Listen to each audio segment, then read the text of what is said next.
My topic today is teen parents. I've got two major components to what I'm going to talk about.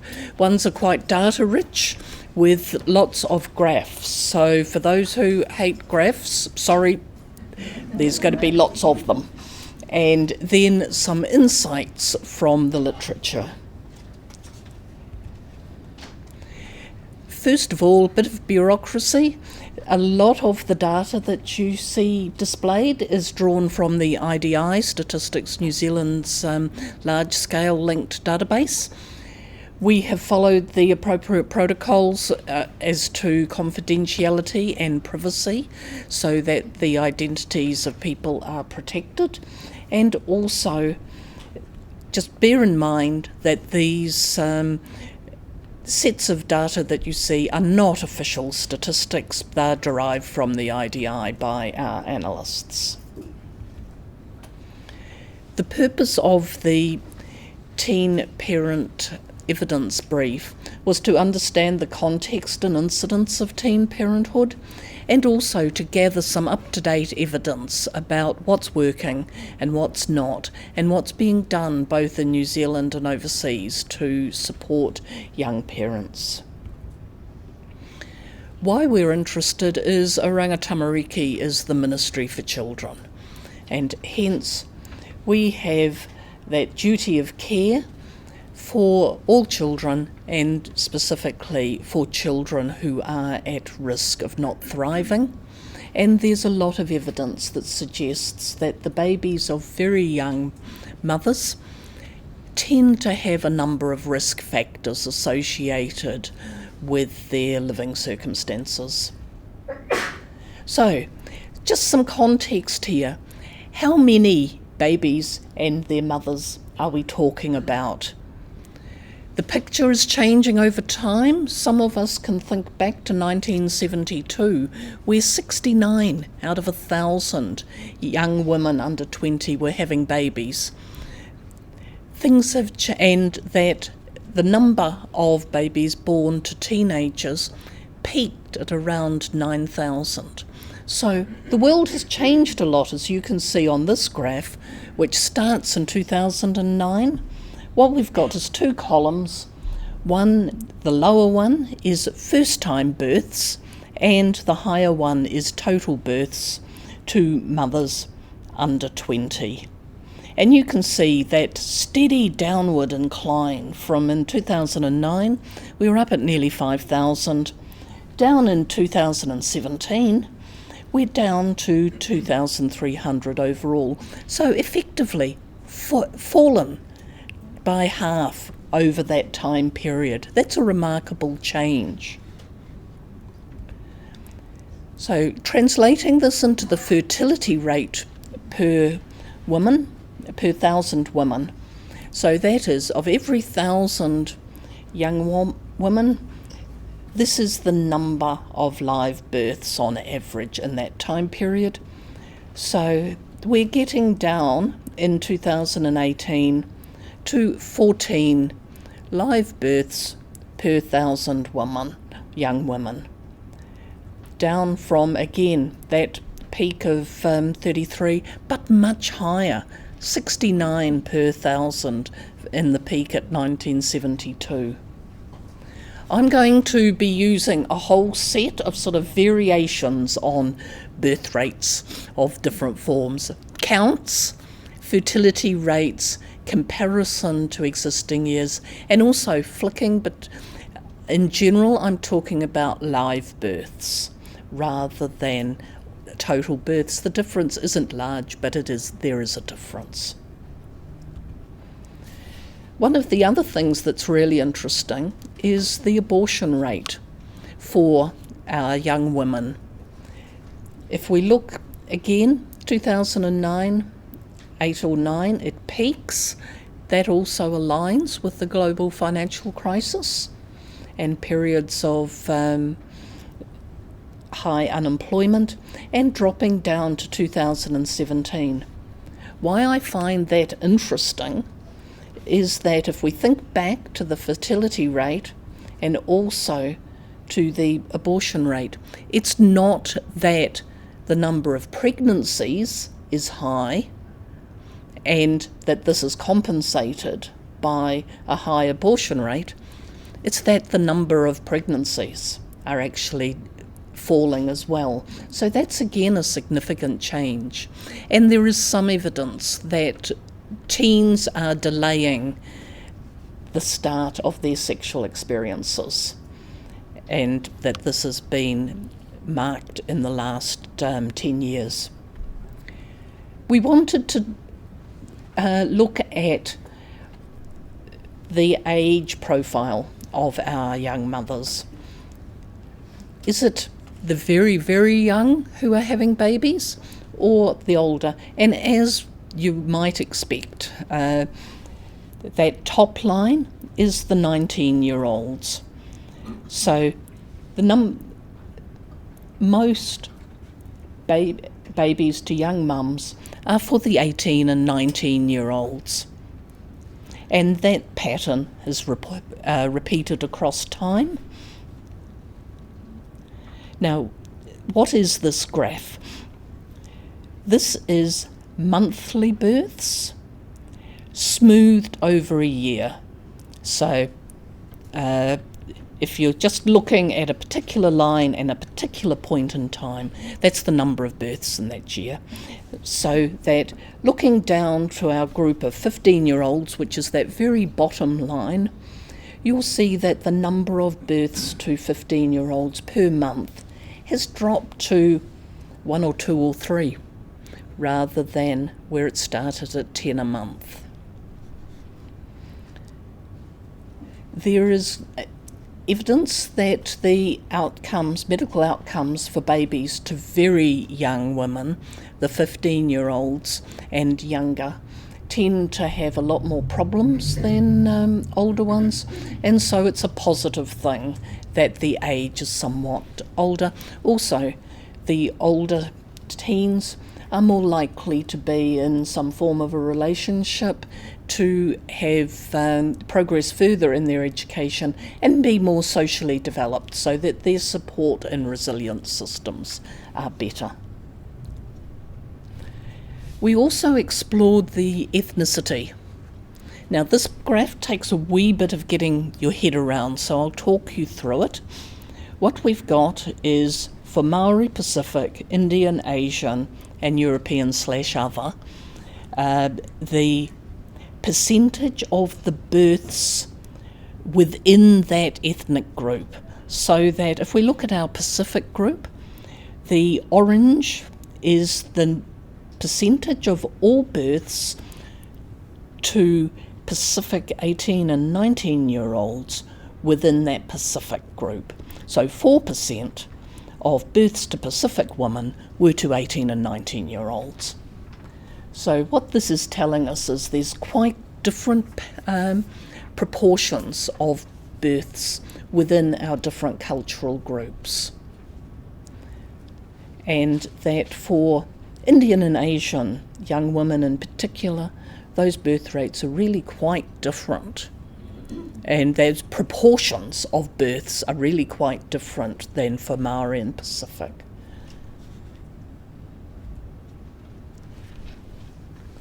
We looked at, using the IDI, the number of teen births by ethnicity compared to 2009. Like, where are the changes?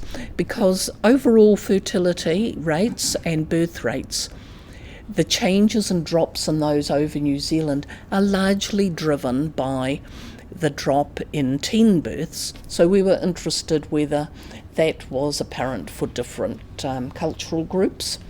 So here we've got the blue line, the bottom line is other, Maori and Pacific, comparing it to those birth rates in 2009. So what you can see is, yes, descending for all groups, but descending more rapidly for other than for Maori and Pacific. And at around 2015, there's been a parting of the ways, a parting of that line between the Maori and Pacific groups. We also explored financial security. Now, this financial security is the relates to one of the 5 well-being domains in Oranga Tamariki's wellbeing model, and it's largely based on parental income and history and extent of income support benefits. And these are the baby's grandparents are really the drivers there, rather than the parent.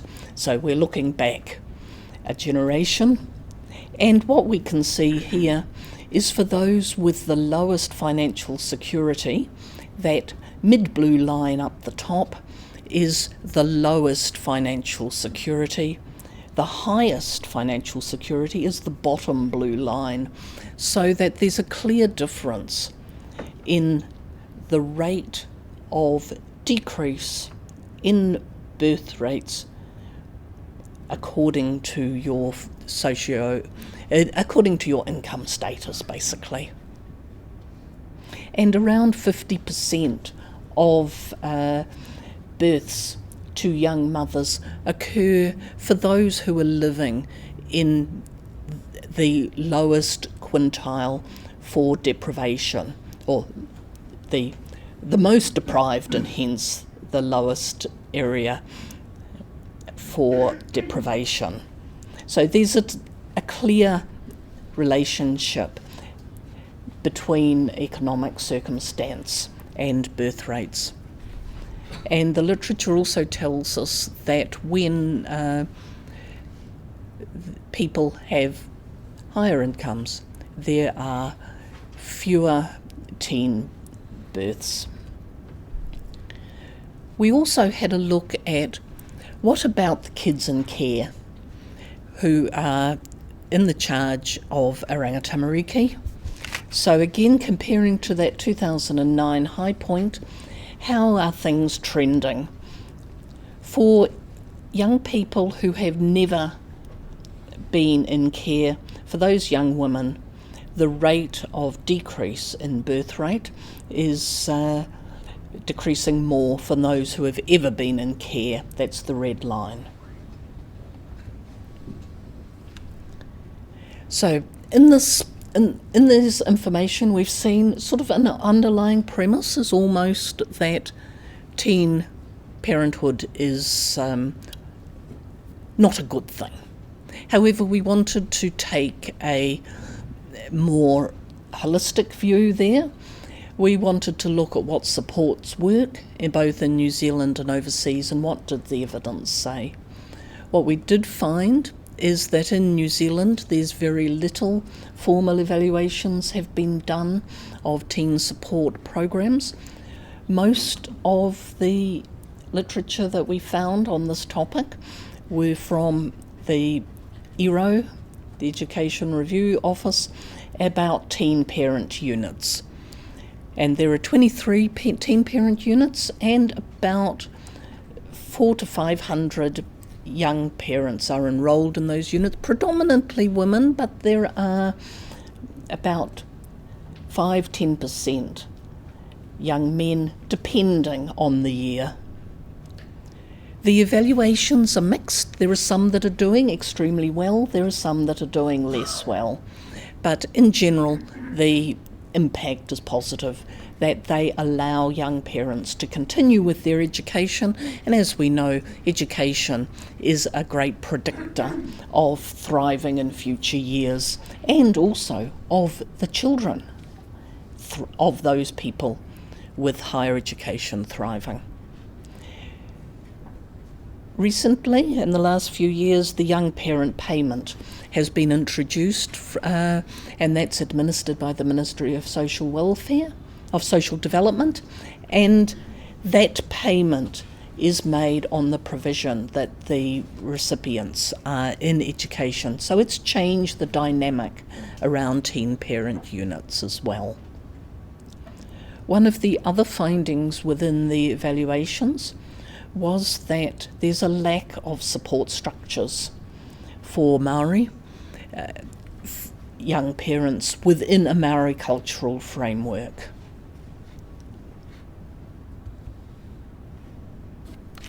So, looking more broadly at the literature, we saw that there are some challenges for young people. These include stigmatisation and discrimination, disruption to both the education and to their careers, and that there can be developmental issues for the young people, for the children of these young people. However, there were circumstances that protected against negative impacts. Particularly, there was social support, also support from their whānau, from their families. That positive involvement of the father of the child, of those young mothers, was a protective factor for outcomes of the young people. And that worked two ways, both in the parenting of the child, but also in protecting the mother from depression and allowing her to cope more readily when there was that connection remained. And that taking a strengths-based approach to services and not seeing this pregnancy and birth as a bad thing also helped in the outcomes for the teen parents and their children. Some young parents talked about advantages of being a teen parent. They were able to more closely relate to their baby and their children as they were closer in age. New Zealand and the rest of the world, the age of first motherhood has been increasing in general. It's now sitting at around 33. So that's almost a whole generation older than our 16-year-olds are having babies. So quite a different relationship there. Also, there's time, once the baby is grown, to have fun and to develop the career. So instead of postponing motherhood and parenthood until the 30s and 40s, you do that earlier and then focus on the career. So just reverting to a different timeline. And it can motivate positive change in the teen parents. And I was fascinated there in, most of you may remember Keisha Castle Hughes, the young woman who was in The Whale Rider. She had her baby the month after she turned 17, and she had some very interesting things to say. One of them was, "This is not a disaster. My family have always had babies early, and I'm just part of that." And her daughter lived with her uncles and aunts who were the same age, up to sort of 13 years older than her, so that it wasn't a disaster. She also said that having her baby Floss motivated her to make changes for the positive, to modify drinking, drug use, and so on. And that was mirrored and resonated in some of the studies I read, where young mothers said that the best thing that had ever happened to them was having their baby, that this was somebody they unconditionally loved, and that also, because they wanted the best for that child, that they had moved themselves on. So while perhaps not the planned life course, also not the end of a life course. We looked for ways to provide better support to young teens who are parents. One of them was to normalise adolescent sex and contraception, so that accepting that it's part of life and talking with and being realistic with the young people about sexual behaviour. And then actually providing health and sexual services, education and access to options. It was important to include the young men in the dialogue, that it wasn't, babies do not spontaneously appear. So that, keep the young men in the conversation and involved. And support young people who are co-parenting. Some of the options that were presented effectively took the young mothers and put them in isolation. But no, that the preferred option for the young people was to, as far as possible, stay together in their groupings. Okay, acknowledgements. Oranga Tamariki commissioned Alan and Clark to do the actual literature review for us, so thank you Marnie and Jacinda in particular for that, all the mahi they put in for us on that. Also those graphs that we saw and the findings that I've talked about.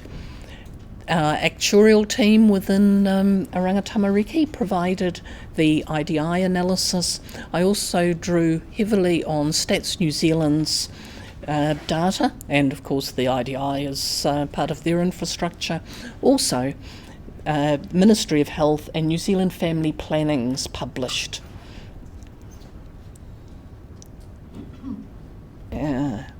Okay, yeah. So, right.